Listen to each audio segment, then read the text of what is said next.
नमस्कार मित्रों, आज आपको एक सच्ची घटना बताने वाले हैं। राजेंद्र दास महाराज जी की अद्भुत घटना जब उनको साक्षात राधा कृष्ण के दर्शन हुआ। गहवर वन में एक निम्बरकी महात्मा थे, सिंगारी जी। वे चिकसौली के ब्रिजवासी विप्र बालकों का श्रृंगार करके एक को बिहारी जी, एक बालिका को श्री जी के रूप में सजाकर उनकी आरती करते थे, उनको भोग लगाते थे, उनको देखकर पद गाते थे और उन छोटे छोटे बालक बालिकाओं से बात किया करते थे।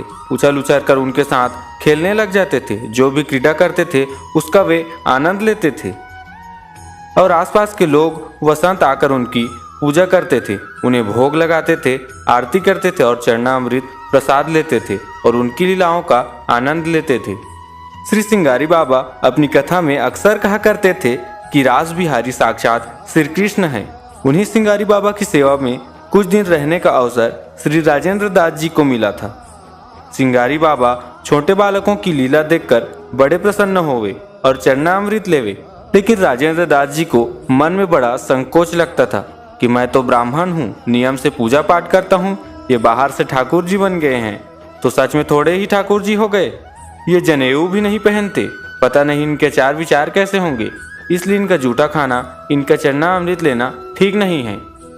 इसलिए लीला के बाद जब चरणामृत लेने की बारी आई तो महाराज जी किनारे होने का प्रयास करते, क्योंकि यदि लेने से मना करेंगे तो मंदिर के लोग पता नहीं क्या क्या बातें बनाएंगे। इसलिए चुपके से पीछे हटने का प्रयास करते ताकि उन्हें कोई चरणामृत न दे दे। एक दिन की बात है, हर दिन की तरह उस दिन भी श्री राजेंद्र दास जी ने अपनी दैनिक दिनचर्या के अनुसार संपूर्ण कार्य समाप्त किया और रात में जब सो रहे थे तो एक सपना आया, जिसमें उन्होंने देखा कि रासमंडल में वे ही ब्रिजवासी बालक बालिका राधा कृष्ण के रूप में लीला कर रहे हैं और आश्रम के बाहर राजेंद्र दास जी अपनी संध्या वंदना कर रहे हैं।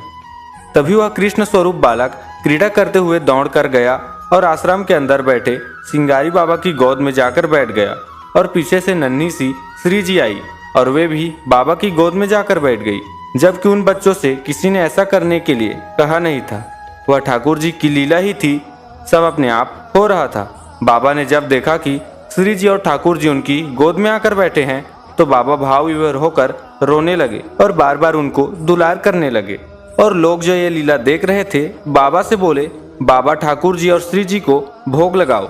तब बाबा ने देखा कि किस चीज का भोग लगाया जाए तो कुटिया में केले रखे हुए थे, उसी का भोग नन्हे बालकों को लगाया गया। तभी अचानक ठाकुर जी के मन में क्या आया कि वह बाबा की गोद से उछलकर भागे और जहां राजेंद्र दास जी संध्या वंदना कर रहे थे उनके पास वह नन्हा बालक आया और बोला, ए बाबा काहे को माला फेर रहो है, ले नेक सो केरा खा, ले केरा खा ले। तब महाराज जी ने हाथ से इशारा किया, मैं अभी जप कर रहा हूँ। लड़के ने फिर कहा, ए बाबा केला खा लो। तब श्री जी भी आ गई और ठाकुर जी से बोली, ये बाबा को परेशान मत करो, भजन कर रहे हैं, करने दो, काहे को भजन में विपेक्ष करता हो। तो श्री जी से ठाकुर जी बोले, अरे माला पीछे फेर ले गो, पहले केरा खा ले। और इतना कहते ही बिना किसी से पूछे, बिना किसी से कहे जबरदस्ती ठाकुर जी ने अपना खाया हुआ आधा अधूरा जूठा केला श्री राजेंद्र दास जी के मुख में दे दिया। यह पहला अवसर था जब महाराज जी ने उस लीला का प्रसाद ग्रहण किया था। यह देखकर नन्ही सी श्री जी भी खूब खिलखिलाकर हंसी और ऐसी ही लीला करते हुए दोनों बच्चे वहां से चले गए। यह लीला होने के बाद महाराज जी तो भूल ही गए थे कि वो क्या जप कर रहे थे और अभी कितना जप बाकी था। बस सुध बुध भुलाकर बैठे रह गए और आनंदित होते रहे। वे मन ही मन सोचने लगे कि आज की सुबह की कथा में महाराज जी ने कहा था ये साक्षात ठाकुर जी और श्री जी होते हैं। उनका मन ग्लानि से भर गया कि मैं तो इस कृपा के योग्य ही नहीं था, पर आज जीव पर कृपा हो गई। इस बात की ग्लानि जरा भी नहीं हुई कि जूठा खिला दिया, उसमें तो उन्हें बड़ा आनंद आया। और इतने महाराज जी की आंखें खुल गई और स्वप्न टूट गया।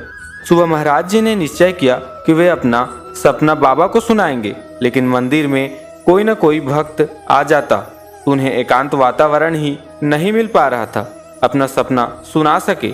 और अवसर की प्रतीक्षा में ही पूरा दिन बीत गया। सुबह से शाम आ गई तो शाम के समय अपनी नित्य प्रति की तरह संध्या वंदना करने लगे और नित्य प्रति की तरह लीला भी होने लगी। लेकिन आश्चर्य की बात तो कि जो लीला महाराज जी ने रात को स्वप्न में देखी थी, आज वैसी की वैसी पूरी लीला उनके साथ साक्षात हो गई। दोनों बच्चे दौड़कर बाबा की गोद में बैठे और केला का भोग लगा। ठाकुर जी दौड़कर आए और श्री जी भी आई और ठाकुर जी ने अपना आधा खाया हुआ केला महाराज जी के मुंह में दे दी और महाराज जी ने अपना सपना किसी को भी नहीं सुनाया। इसके बावजूद पूरी लीला वैसे की वैसे ज्यों के त्यों ही संपन्न हो गई। यह प्रत्यक्ष लीला देखकर महाराज जी का मन अत्यंत भाव से भर गया और वे खूब जोर जोर से रोने लगे और रोते ही पूरी बात को बाबा को बताया। बाबा ने कहा कि बेटा, इन बालकों में साक्षात युगल सरकार का दर्शन करके न जाने कितने जीव सिद्ध हो गए, इसलिए बालक बालिका का खेल मत समझो, ये साक्षात ठाकुर जी और श्री जी हैं।